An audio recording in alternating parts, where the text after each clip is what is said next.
Thank you, Mr. Speaker. I yield 2 minutes to a distinguished member of the Ways and Means Committee, the gentleman from Indiana, Mr. Young. The gentleman from Indiana is recognized for 2 minutes. Thank you, Mr. Speaker. We spent a lot of time in this body talking about the need to be bipartisan. People rightly feel, I think, that things get too polarized around here.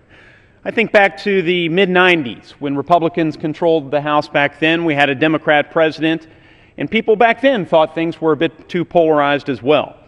Yet, in the midst of that atmosphere, Bill Clinton and Newt Gingrich came up with landmark legislation to reform our welfare programs, and they did so in a bipartisan fashion.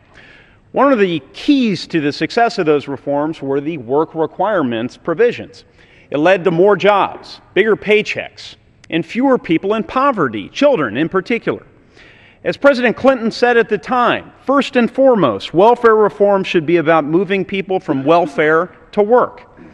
As further proof that this is not a partisan issue, Republican or Democrat, I look to my own state of Indiana. Before the 1996 welfare reform law was passed, then Governor Bayh, a Democrat, created similar work requirements for Hoosiers who received certain government benefits. Not only did Indiana's reforms ensure that those who needed assistance were able to receive it, but it also helped ensure that they were quickly taken care of, able to take care of themselves. As Mr. Bayh later said, the bottom line was trying to make someone self-sufficient. We were trying to achieve two values. One was the notion of community and also responsibility. Indiana's Welfare to Work initiative was a very successful program that remains a hallmark of his governorship.